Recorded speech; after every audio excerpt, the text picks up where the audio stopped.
bulshooyinka Soomaaliyeed meel kasto ay joogaan waxa weeyaan Ilaahay ka cabso Ilaahay ka cabso Ilaahay ka cabso waxay u dirayaan fariin kale dadka maalin kasta ku hawlan inay dalkan iyo dadkan warxuma ka aruuriyaan oo ka gudbiyaan ilaa waxaan ognahay qaanuunkan marka la dejinayo warbixino khaldan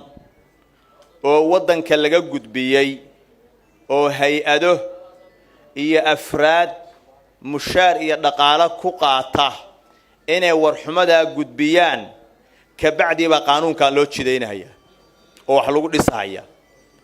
waxaa dhacay habeen iyo maalin dadka u taagan inay xumaan gudbiyaan oo hay'ado iyo dawlado u gudbiyaan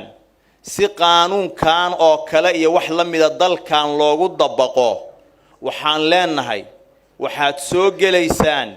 ilaahay qowlkiisa subhanahu wa ta'ala إن الذين يحبون أن تشيع الفاحشة في الذين آمنوا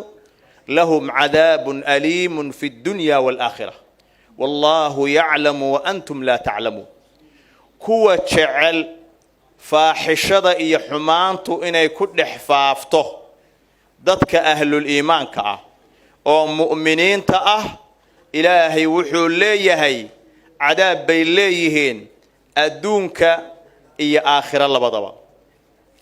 ilaahay waa og yahay idinku sema ogideen ma naqaana magacyadooda ma naqaana abtirsiyaalkooda laakiin waa waxaan ognahay inay mushaar ku qaadanayaan oo dhaqaale ku qaadanayaan dalkooda iyo dadkooda inay ka been sheegaan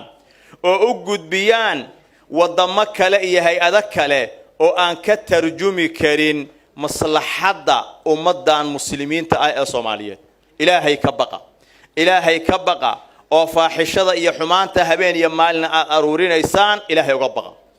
qodobka labaad waxaan leenahay qofka dhibanaha ah oo dhibaata ay ku dhacday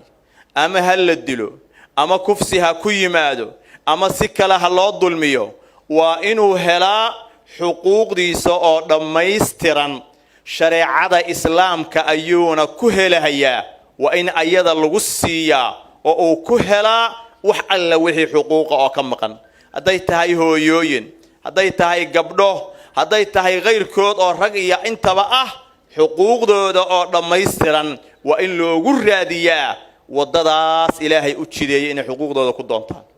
qodobka saddexaad waxaan leenahay dadka dulmiga wada oo dhibka wada oo balaayada iyo sharta geysanayo ahlu sharta ah waa in waxa weeyaan tilaabada ku haboon ee sharciga islaamku uu u dhigay oo looga hortagi karo oo lagu xakameyn karo waa in sharciga islaamka la mariyaa oo cuquubada ay leeyihiin dadka geysanaya afcaasha xunxun ee kala duwan waa in sharciga islaamka la mariyaa haday tahay dil haday tahay xabsi haday tahay gacmo goyn haday tahay karbaash haday tahay dhagax in lagu dilo waxa weeyaan xuduudii shariicadu islaamku u dhigtay waa in loo marsiyaa ee aan meel kale loo leexin qodobka afraad waxaan leenahay qof kaste oo doonaya mas'uuliyad inuu qabto ama ha ahaato heer madaxweyne ama mid ka hoosaysa waxaad ogaataa dadkani waa muslimiin islaamnimadooda ayaa ku filan waxa aad ku xukumaysid oo aad rabtid inaad qaanuun uga dhigtid oo ku socodsiisid ilaahay uga baq sharciga ilaahay buu ugu yaalaa diintooda islaamka ku xukun diintooda islaamka ku xukun waxa aad dejinaysid oo qaanuun ka dhigaysid waa inay soo maraan culummada islaamku waa inay eegaan si ay u qabtaan qodob kaste oo khaldan oo shariicada islaamka aan sal iyo raad ku lahayn waa inay noqdaan culummada islaamku tilaabo kasta oo la qaadaya dalkan waa inay noqdaan culummadu kuwa lagala tashado oo la yiraahdo arrinka diinta islaamku maxay ka qabtaa sidaas adiguna madax ku noqon kartaa kuna joogi kartaa ummaduna ay ku badbaadi kartaa waxaan leeyahay dadka iimaankoodii iyo diinkoodii intay halkaa iska dhigeen xishoodkoodii iyo akhlaaqdoodii ka tegay waddo mugdiya qaaday ummadda Soomaaliyeed dhexdeeda wasan iyo qiimo kuma leh qabaa'isha ay ka soo jeedaan iyo ummadaha ay matalahayaan iyo deegaanada ay ka kala yimaadeen kulligeen waxaan ka soo horjeednaa qof kaste oo iimaankii iyo xishoodkii iyo akhlaaqdii ka doortay dadkiisa iyo dalkiisa ka tegay ee doonaya xil inuu qabto waa in xilka isaga ah iyo mas'uuliyadda iyaga ah waxa weeye aan loo ogolaanin wuxuu ku doonayaa inuu xil qabto ummadii uu khiyaanay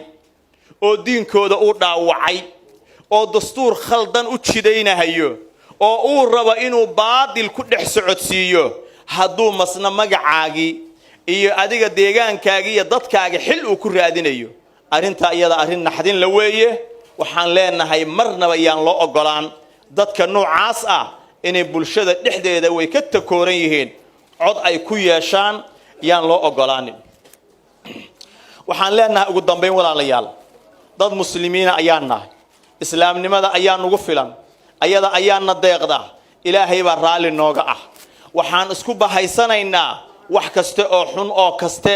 oo culimadu iftiimiyaan oo ay ka hadlaan waa inaad culimada ku garab istaagtaan waa inaad culimada ku garab istaagtaan meel kastana aad gaarsiisaan codkiina ilaahay subxaanahu wa tacaala in dadkan iyo dalkan ilaahay looga baqo oo halaaga iyo khatarta dadku ay la raadinayaan waxa weeyaan in laga badbaadiyo waa mas'uuliyad dhammaanteen ina saaran weeye ilaahay idankiisa intaas ayaan ku soo gabagabaynayaa wa sallallahu ala nabiyyina Muhammad wa ala alihi wa sahbihi ajma'in